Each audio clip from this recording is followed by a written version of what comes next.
Hey there, welcome back to another episode of The People Gardener. We're going to talk about building teams and managing teams. More so on a kind of a broader look at it, not specific.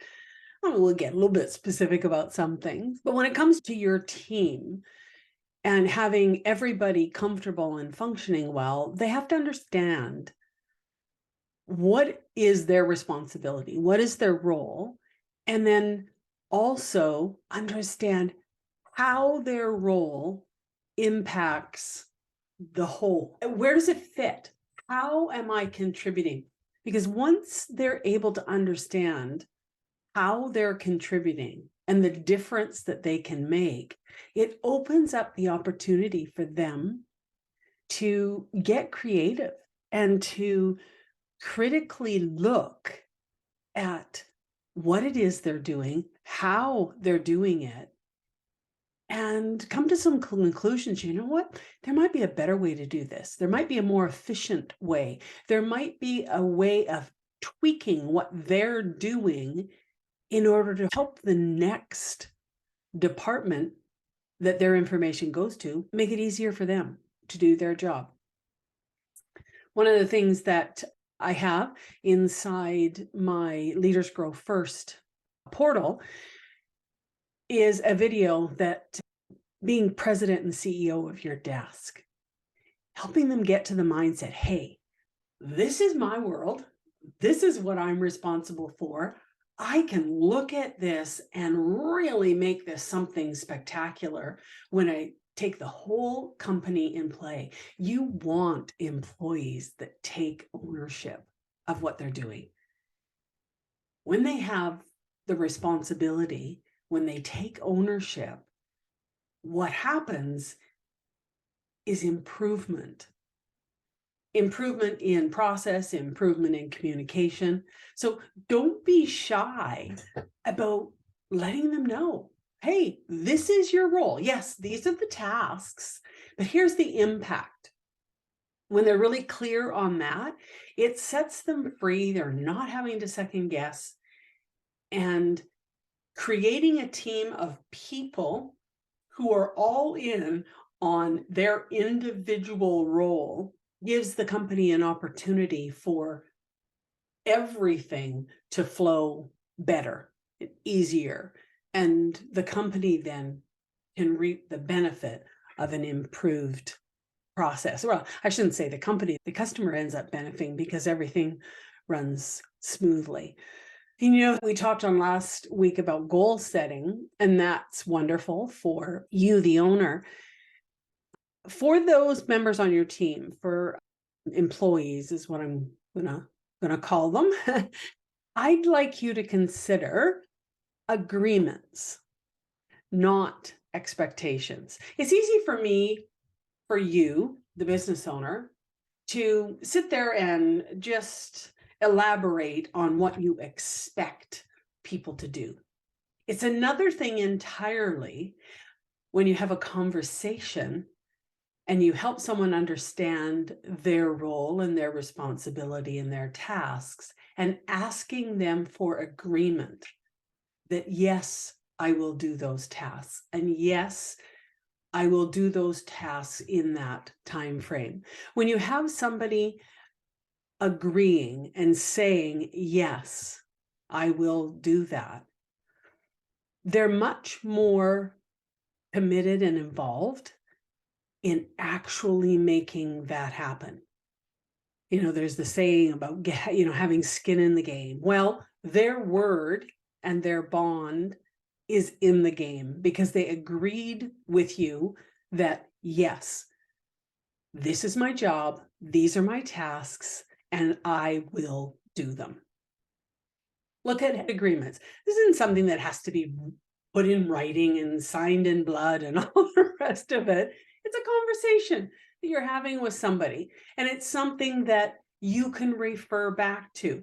If there's a problem and somebody is not meeting those agreements, you can say, hey, you know what? We had a conversation about this, and you agreed that this is what you would do. Has something changed? What has changed for you that this agreement isn't something that you feel you need to abide by? The conversation. It can make your job easier because you can go back to that conversation and that opportunity where they have agreed. And it's really hard. Like, we as humans, the majority of us, when we give our word, when we say, yes, I will do that, it's hard to not. And it's even harder to try and justify ourselves. It's a very uncomfortable place and we don't want to be there. So we tend to do the things that we say we're going to do. Now, there's always exceptions, right? But look at agreements. Yeah, I think that's a good option for you.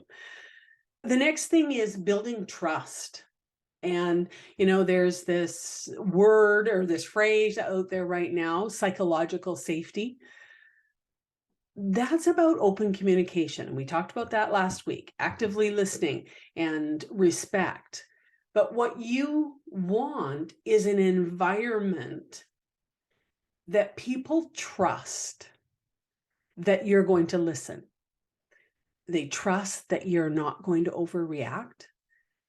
They trust that you are interested in what they have to say, that you care about their perspective, that you want the best for them, that you are willing to go to bat for them, whether it's for pay or increased time off, if it's for added training, that they come to you.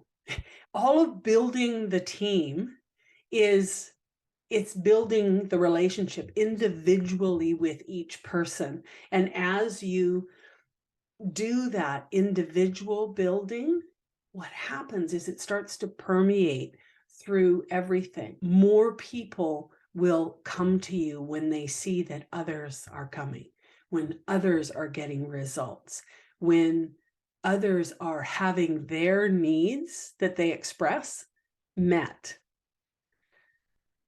Sometimes it takes a while for needs to be met. It's not always something that you can achieve at the moment when somebody's asking. Some decisions are straightforward and simple. Somebody asks for something and absolutely definitively, yes, it can happen. No, it can't.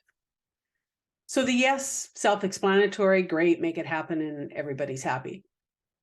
When it comes to the no, can't make it happen, make sure that you're having the conversation of why.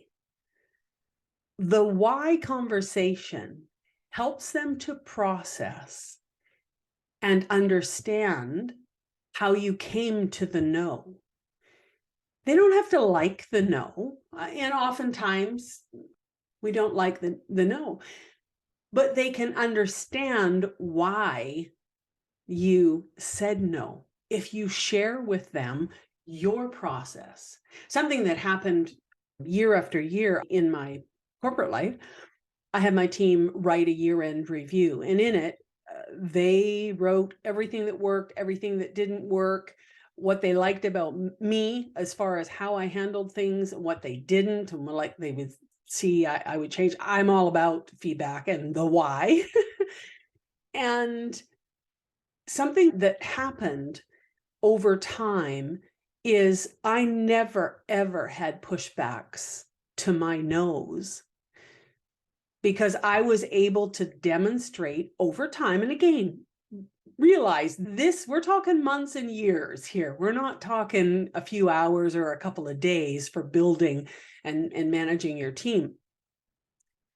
But I demonstrated over time that I took everything that they said. I made things happen that were possible to happen. I went to bat for them on the things that we could have effectively changed. But one of the things that I really encouraged them, if I was not able to do something or make something happen because of system limitations, because of the interaction with other departments, there's lots of reasons why you can't make changes. I encourage them, make sure you put this on your list again next year, because the no isn't permanent.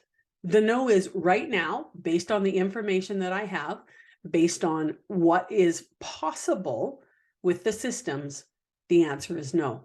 But that could change. Tomorrow it could change in 6 months. So make sure you put it back on your list. So encourage them to continue bringing things to you by helping them understand why you're not able to do something right away. Another thing that you can include in building your teams is the training and the development. Being open to finding ways to get people the training that they believe that they need. Now, you may not feel like they need it. It's possible. But if they keep coming to you that they feel that they need it, then explore what are the opportunities, what is out there, so that you can actually give them training that they feel that they'll be able to do a better job. And don't be shy, ask them the question, why do you feel this training will help you? And again, have them respond to you about all of the ways that they believe this additional information and this training will help them perform the tasks and fill the role that you've assigned for them. Because you might think that they're more qualified in something than they feel that they are. And unless they're feeling that, it's really hard for them to do the job. So definitely look at personal development for your employees. And now let's talk personal development for you. I mean, that's something that needs to be happening regularly. You know, you need to get in and watch some TED Talks or be listening to podcasts regularly. Find the ones that work. And the People Gardener Principle inside the People Gardener podcast is definitely one that needs to be on your list in the library.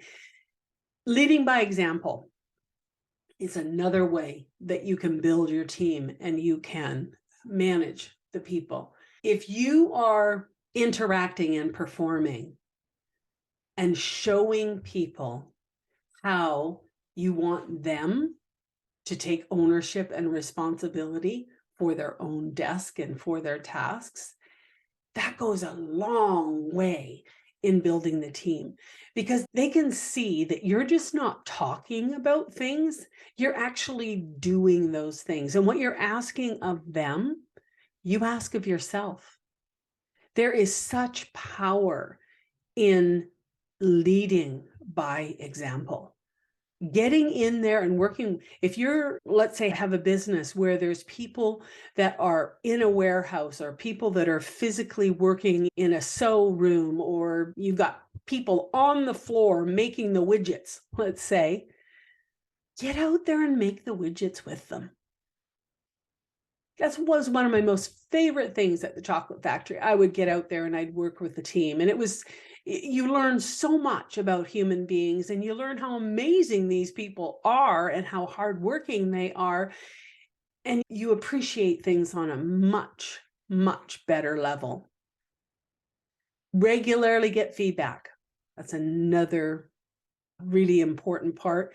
And be a big enough person that you ask the questions. How can I do my job better? How can I be a better boss to you? What is it that I do that drives you nuts? And bottom line is you have to be working on that trust part of it, because hey, it's scary for an employee to tell the boss, the owner of their company, well, you suck. You stand there and you lord it over us instead of, just coming in and having a conversation. That's not easy. That's not easy to do. And the vast majority of employees don't feel comfortable doing that. So you have to be regularly encouraging feedback from them. Feedback about how your business is operating, how you're operating, how things are operating inside their department. If they report to somebody, not necessarily you, how is that manager doing? How do they feel about that relationship? And have the conversations. And the more often you can have these quick feedback conversations, the easier it is in the long run to address issues that come up, because nothing becomes this great big humongous mountain that's about ready to explode. Managing people, man, it can be messy. It can be challenging. Building this team of people and making sure that the right person is in the right spot. I mean, this is what Leaders Grow First, my program, is all about. It's about creating a spectacular people garden where everyone is engaged and they're empowered and they're energized to actually do their job and they take ownership of it. That's what we want as owners of the company, for you to be able to walk in and everybody is doing their thing and they're doing it well. You can just stand there and smile and just encourage them, be their cheerleaders. Way to go, you guys. This is awesome. Your profit margin will be happy. Your customers will be happy. Your employees are happy. Yeah, it's not going to be that every day. There's always going to be challenges, but the overarching feel is that, hey, we're all in this together and we're going to make it the best that we can as we work side by side with each other. They just need to know you have their back and that you will help them in their role. Have so much fun building this team. It's so rewarding as a business owner, as a leader inside an organization, to watch people absolutely flourish when you simply give them the opportunity. That's it for this week. We'll talk to you again next week.